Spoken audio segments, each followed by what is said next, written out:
مفاتیح الجنان میں یہ واقعہ اگر اس ضمن میں آپ چاہیں تو مل جائے گا.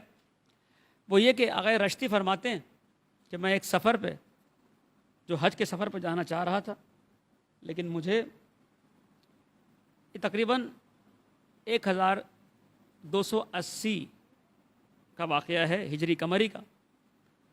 تو اب اس زمانے میں قافلے ملنا اور اس کے بعد ان کی ہمراہی کرنا، لوگ مل جائیں. پہلے بھی کہا کہ مکروہ ہے انسان اکیلے سفر کرے، اور ایران سے نکل کر رشت سے اور کوئی جائے تبریز سے پھر آگے کا سفر طے کرے، مشکل حالات. تو ان کو خیر قافلہ مل گیا. چلے یہ کہتے ہیں آگے ایسے مقام پر پہنچے کہ وہاں پر جو رہنے والے تھے وہ عیسائی مذہب کے.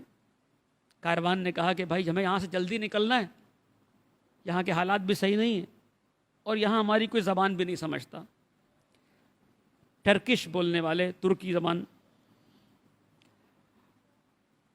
تو کہتے ہیں کہ جیسے ہی آگے بڑھے، نماز فجر میں تقریباً 3-4 گھنٹے باقی تھے. تو انہوں نے کہا کہ میں دیکھتا ہوں کہ بھائی برف باری شروع ہو گئی اور سخت برف باری ہے. ہر آدمی اپنے اپنے صاحبان کی تلاش میں ہے.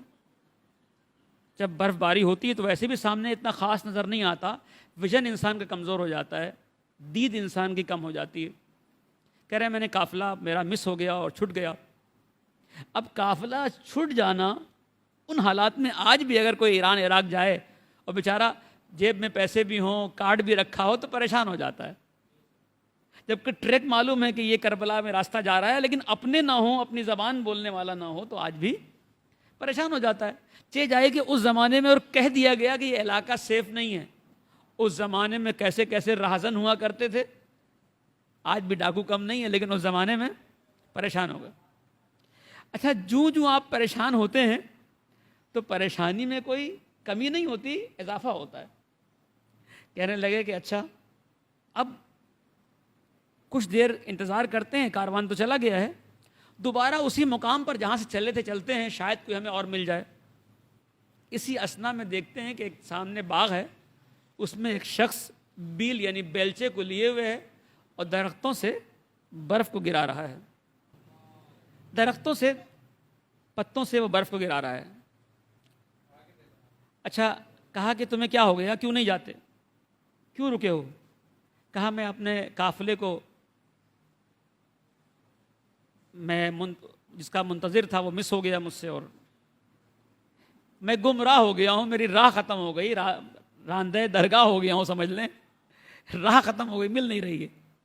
یعنی میں جو ٹریک ہے وہ نہیں مل رہا، قافلہ میرا چلا گیا، میں راستے کو جانتا نہیں ہوں، کیا کروں؟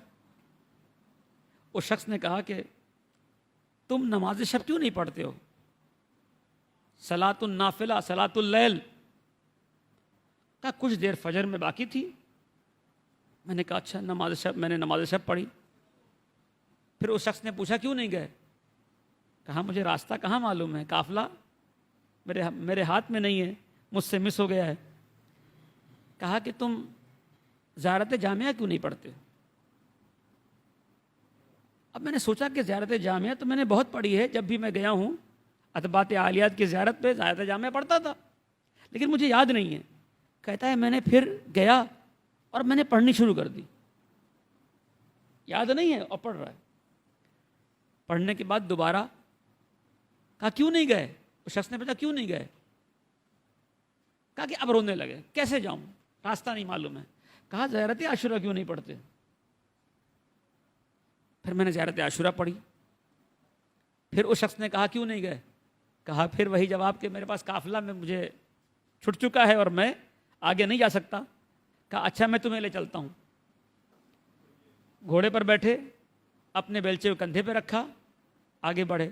کہہ رہے جیسے ہی میں اپنے گھوڑے کو لگام کھینچتا ہوں تو یہ آگے نہیں بڑھ رہا، آگے موومنٹ نہیں کر رہا، تمکین نہیں کر رہا. کہا اچھا کیا ہوا؟ کہا گھوڑا آگے نہیں بڑھتا. کہا اچھا گھوڑے کی لگام مجھے دو.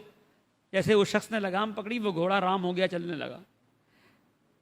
کہہ رہے وہ گول گول گھومتے رہے. اچانک میں نے دیکھا، کہا وہ دیکھو تمہارا قافلہ، کاروان وہاں نماز فجر کی تیاری کر رہا ہے. تو میرے سیدھے ران پر رکھ کر 3 مرتبہ کہا کہ تم نماز شب کیوں نہیں پڑھتے، نماز شب کیوں نہیں پڑھتے، نماز شب کیوں نہیں پڑھتے؟ پھر کہا کہ زیارت جامعہ کیوں نہیں پڑھتے، زیارت جامعہ کیوں نہیں پڑھتے، زیارت جامعہ کیوں نہیں پڑھتے، زیارت عاشورہ کیوں نہیں پڑھتے؟ کہا میں ذرا سا متوجہ ہوا کہ دیکھوں جس شخص نے یہ مہربانی کی ہے کون ہے، جس نے لمحے بھر میں مجھے قافلے سے متصل کر دیا ہے، اب جو دیکھا تو کوئی نام و نشان نہیں ہے۔ تو علماء فرماتے ہیں امام زمانہ جس کی تاکید کریں، درود پڑھیں محمد والے محمد،